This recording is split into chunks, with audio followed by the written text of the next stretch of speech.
ایران نے امریکی فوجیوں کو میزائلوں سے پہلے ان کے موبائل فون کے ذریعے سے ٹریک کرنا شروع کیا۔ پینٹاگون کی سب سے بڑی کمزوری دشمن کے میزائل نہیں تھے بلکہ فوجیوں کے اپنے ہی سمارٹ فون نکلے۔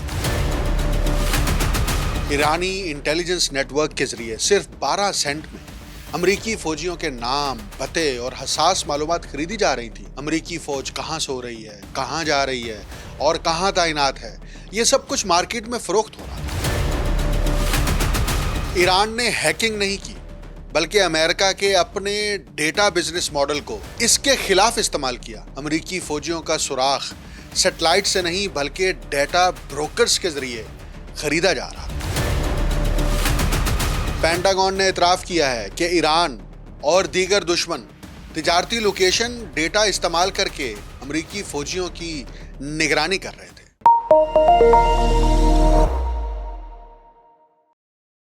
آپ دیکھ رہے ہیں انٹولڈ سٹوری ود ڈاکٹر اکمل سومرو۔ ذرا تصور کیجئے دنیا کی سب سے طاقتور فوج جس کے پاس اربوں ڈالر کے سیٹلائٹس، جدید جاسوسی نظام اور بے مثال سائبر کیپیسٹی موجود ہے، لیکن اس کے فوجیوں کی نقل و حرکت کا سراغ کسی خفیہ ایجنسی نے نہیں بلکہ مارکیٹ میں چند سینٹ کے عوض فروخت ہونے والے موبائل فون ڈیٹا نے دے دیا۔ ایران کے ساتھ حالیہ جنگ نے صرف یہ نہیں دکھایا کہ میزائل کتنے مؤثر تھے بلکہ اس نے ایک اور حیران کن حقیقت بھی بے نقاب کر دی۔ امریکی فوجیوں کی لوکیشن مبینہ طور پر انہی سمارٹ فونز اور ڈیٹا بروکرز کے ذریعے ٹریک کی جا رہی تھی جنہیں امریکہ خود برسوں سے نظر انداز کرتا رہا۔ آخر ایران نے یہ معلومات کیسے حاصل کی؟ کیا یہ صرف ہیکنگ تھی یا امریکی ڈیٹا مارکیٹ خود اپنے فوجیوں کے خلاف ایک ہتھیار بن چکی تھی؟ آج اس ویڈیو میں انہی چونکا دینے والے حقائق کا جائزہ لوں گا۔ فائنینشل ٹائمز کی ایک رپورٹ کے مطابق ایران کے ساتھ تنازع کے دوران امریکی فوجیوں کی نقل و حرکت کا سراغ مبینہ طور پر ان کے موبائل فونز کے ذریعے لگایا جاتا رہا۔ اخبار نے ٹیلی کام نیٹ ورک کے ڈیٹا اور اس معاملے سے باخبر ذرائع کے حوالے سے بتایا کہ اس مقصد کے لیے ٹیلی کمیونیکیشن کے سسٹم اور مارکیٹ میں دستیاب موبائل لوکیشن ڈیٹا استعمال کیا گیا، جس کی مدد سے مشرق وسطیٰ میں موجود امریکی فوجیوں اور کنٹریکٹرز کی موجودگی کا پتہ چلایا گیا۔ رپورٹ کے مطابق یہ مبینہ نگرانی اس وقت شروع ہوئی جب امریکہ اور اسرائیل نے فروری میں ایران پر حملے کیے، اور یہ سلسلہ اس وقت بھی جاری رہا جب ایران نے جواب میں خطے میں موجود امریکی فوجی اڈوں پر میزائل اور ڈرون حملے کیے۔ امریکی سینٹرل کمانڈ نے اپریل میں کہا تھا کہ اسے کئی ایسی اطلاعات موصول ہوئی تھیں جن سے پتہ چلا کہ مخالف قوتیں مارکیٹ میں آسانی سے دستیاب موبائل لوکیشن ڈیٹا استعمال کر کے تعینات امریکی فوجیوں کی نگرانی کرنے یا انہیں نشانہ بنانے کی کوشش کر رہی ہیں۔ فائنینشل ٹائمز نے بھی یہ واضح کیا کہ ابھی مزید تحقیقات کی ضرورت ہے تاکہ یہ معلوم کیا جا سکے کہ آیا یہ ڈیجیٹل سرویلنس واقعی کسی مخصوص حملے میں براہ راست مددگار ثابت ہوئی یا نہیں۔ سائبر سیکیورٹی ایکسپرٹس کا کہنا ہے کہ اس طرح کی موبائل ٹریکنگ ممکنہ طور پر معلومات حاصل کرنے کے لیے کئی ذرائع میں سے صرف ایک ذریعے کے طور پر تھی۔ اس کے علاوہ انسانی جاسوسی نیٹ ورک، سوشل میڈیا کی ایکٹیویٹیز اور دیگر انٹیلیجنس معلومات بھی ممکنہ اہداف کی شناخت کے لیے استعمال کی جا رہی تھیں۔ رپورٹ کے مطابق امریکی اہلکاروں کا سراغ لگانے کے لیے ایک طریقہ SS7 نامی پرانے سگنلنگ پروٹوکول کا استعمال تھا، جسے موبائل کمپنیاں بین الاقوامی رومنگ کے انتظام کے لیے کئی دہائیوں سے استعمال کر رہی ہیں۔ SS7 میں ایک ایسی کمزوری موجود ہے جس کے بارے میں کافی عرصے سے معلوم ہے۔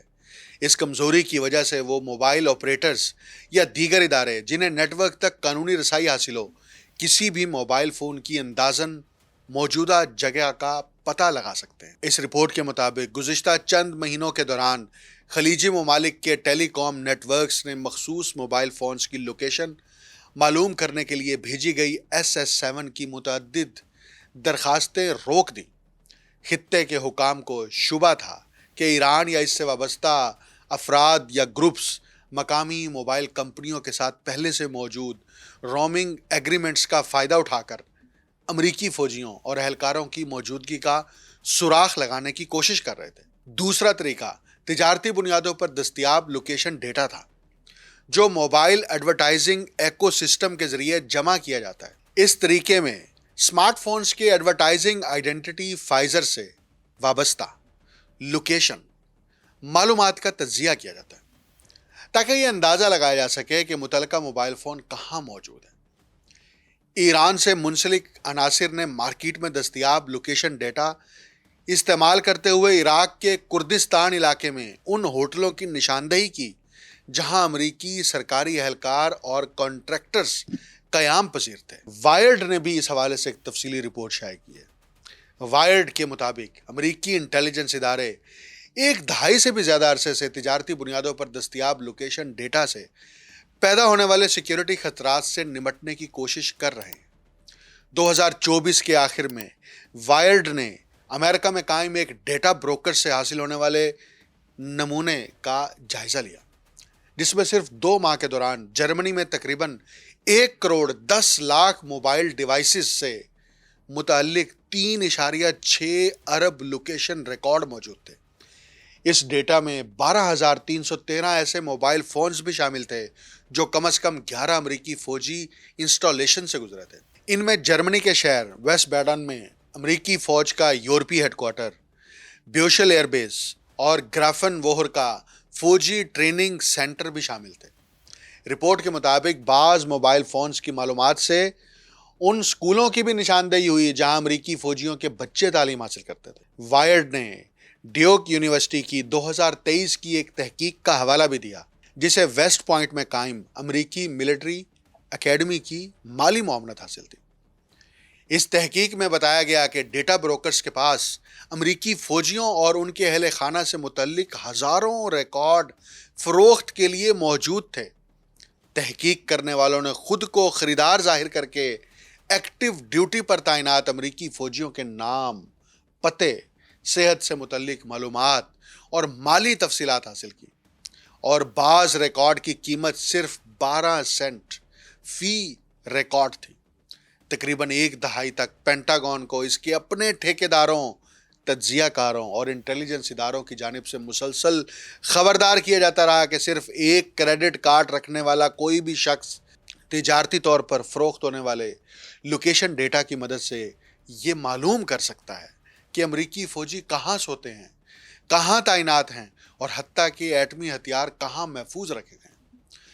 مگر ان تمام وارننگز کو نظر انداز کر دیا گیا، اور اب جنگی محاذ پر اس غفلت کی قیمت امریکی فوجی ادا کر رہے ہیں۔ امریکی سینٹرل کمانڈ نے پہلی مرتبہ سرکاری طور پر تسلیم کیا ہے کہ اسے متعدد ایسے خطرات کی اطلاعات موصول ہوئی ہیں جن سے ظاہر ہوتا ہے کہ تجارتی لوکیشن ڈیٹا استعمال کر کے مشرق وسطیٰ میں امریکی فوجیوں کی نگرانی یا انہیں نشانہ بنانے کی کوشش کی جا رہی۔ یہ پہلا باضابطہ اعتراف ہے کہ ڈیٹا بروکرز کی انڈسٹری امریکی افواج کا سراغ لگانے کے لیے استعمال ہو رہی ہے۔ اس انکشاف کی ابتدائی رپورٹ رائٹرز نے شائع کی تھی، جس نے سینٹ کام کا مذکورہ خط حاصل کیا۔ تاہم یہ خط دراصل ایک طویل اور نہایت تشویشناک ریکارڈ کی صرف ایک کڑی ہے۔ تقریباً 10 برس سے امریکی قانون سازوں کو بھی انہی خطرات سے مسلسل آگاہ کیا جا رہا تھا، جن سے پینٹاگون کو خبردار کیا جاتا رہا۔ انہیں ان انٹیلیجنس رپورٹس انہی ماہرین اور اپنے ہی ساتھی ارکان کی جانب سے بار بار بتایا گیا کہ تجارتی بنیادوں پر فروخت ہونے والا لوکیشن ڈیٹا قومی سلامتی کے لیے شدید خطرہ بن چکا ہے۔ اس کے باوجود واشنگٹن میں جامع پرائیویسی قانون سازی ہر بار تعطل کا شکار رہی۔ صرف ایک محدود قانون منظور ہوا جس کے تحت فوجی ٹھیکیداروں کے ساتھ شیئر کیے جانے والا ڈیٹا دوبارہ فروخت نہیں کیا جا سکتا۔ مگر پوری ڈیٹا بروکر انڈسٹری بدستور آزاد رہی۔ ان ابتدائی خبردار کرنے والوں میں ایک واقعہ 2016 کا بھی تھا۔ شمالی کیرولائنا کے فورٹ بریگ میں قائم جوائنٹ اسپیشل آپریشنز کمانڈ کے ہیڈ کوارٹر میں ایک حکومتی ٹیکنالوجی ماہر نے سینئر فوجی افسران کو عملی مظاہرہ کر کے دکھایا کہ ہیکنگ کے بغیر صرف خریدے گئے تجارتی لوکیشن ڈیٹا کی مدد سے فورٹ بریگ اور فلوریڈا کے میک ڈل ایئر فورس بیس سے نکلنے والے موبائل فونز کی نقل و حرکت کا مکمل سراغ لگایا جا سکتا ہے۔ یہی فون ترکیہ سے ہوتے ہوئے شمالی شام میں خفیہ امریکی آپریشنل اڈے تک پہنچتے دکھائی دیے۔ حیران کن بات یہ تھی کہ یہی معلومات کسی بھی اشتہاری کمپنی یا غیر ملکی انٹیلیجنس ایجنسی کے لیے بھی دستیاب تھی۔ دلچسپ اور تشویشناک پہلو یہ ہے کہ جس وقت پینٹاگون کو خبردار کیا جا رہا تھا کہ یہی ڈیٹا مارکیٹ اس کے اہلکاروں کو خطرے میں ڈال رہی ہیں، اسی دوران محکمہ دفاع کے بعض ادارے خود اسی مارکیٹ کے خریدار بن رہے تھے۔ 2021 میں ڈیفنس انٹیلیجنس ایجنسی نے کانگریس کو بتایا کہ وہ امریکی شہریوں سمیت موبائل فونز کا تجارتی لوکیشن ڈیٹا خرید کر استعمال کرتی اور اس کے لیے عدالتی وارنٹ کی ضرورت نہیں سمجھتی۔ اس سے چند ماہ پہلے مدر بورڈ نے انکشاف کیا تھا کہ امریکی فوج عام صارفین کی موبائل ایپ سے جمع کیا گیا لوکیشن ڈیٹا خرید رہی ہے۔ 2023 میں امریکی فوج نے خود اس خطرے کی حقیقت جانچنے کے لیے ڈیوک یونیورسٹی کے محققین کو تحقیق کا کام سونپا۔ ویسٹ پوائنٹ ملٹری اکیڈمی کی گرانٹ کے تحت ہونے والی اس تحقیق میں ماہرین نے خود کو ایک غیر ملکی دشمن کی جگہ رکھ کر امریکی فوجیوں کا ڈیٹا خریدنے کی کوشش کی۔ انہوں نے سینکڑوں ڈیٹا بروکر ویب سائٹس کا جائزہ لیا اور ہزاروں ایسی فہرستیں دریافت کی جن میں ملٹری فیملیز میلنگ لسٹ اور ہارڈ کور ملٹری فیملیز جیسے عنوانات کے تحت فوجی اہلکاروں کا ڈیٹا فروخت ہو رہا تھا۔ اس کے بعد محققین نے عملی طور پر ڈیٹا خریدا، صرف 12 سینٹ فی ریکارڈ کے عوض، تقریباً بغیر کسی شناختی تصدیق کے۔ انہوں نے حاضر سروس فوجیوں کے نام، گھریلو پتے، صحت سے متعلق معلومات اور مالی تفصیلات حاصل کر لی۔ انہوں نے سنگاپور کے ایک ڈومین کے ذریعے خریدار بن کر فورٹ بریگ، کوانٹیکو اور دیگر فوجی اڈوں کے مخصوص جغرافیائی علاقوں کا ڈیٹا بھی خرید لیا۔ ایک ڈیٹا بروکر نے تو یہاں تک پیشکش کی کہ اگر ادائیگی بینک ٹرانسفر کے ذریعے کی جائے تو شناخت کی جانچ بھی نہیں کی جائے گی۔ ایک سال بعد وائرڈ نے انکشاف کیا کہ اسی نوعیت کا ڈیٹا گوگل کے اشتہاری platform display and video 360 کے ذریعے بھی گردش کر رہا تھا۔ Irish Council for Civil Liberties کی فراہم کردہ معلومات کی بنیاد پر ہونے والی تحقیقات میں معلوم ہوا کہ گوگل کے مارکیٹنگ سیگمنٹس میں ایسے امریکی سرکاری ملازمین کی الگ فہرستیں موجود تھیں جنہیں نیشنل سیکیورٹی کے شعبے میں فیصلہ ساز قرار دیا گیا تھا۔ اسی طرح ایسے افراد کی فہرستیں بھی دستیاب تھیں جو میزائل، خلائی راکٹ یا خفیہ معلومات کے تحفظ کے لیے استعمال ہونے والے کرپٹوگرافک سسٹم تیار کرنے والی کمپنیوں میں کام کرتے تھے۔ محققین کے مطابق حیرت انگیز بات یہ تھی کہ جعلی انالیٹکس کمپنی بنا کر رسائی حاصل کرتے وقت اس سے کوئی سوال تک نہیں پوچھا گیا۔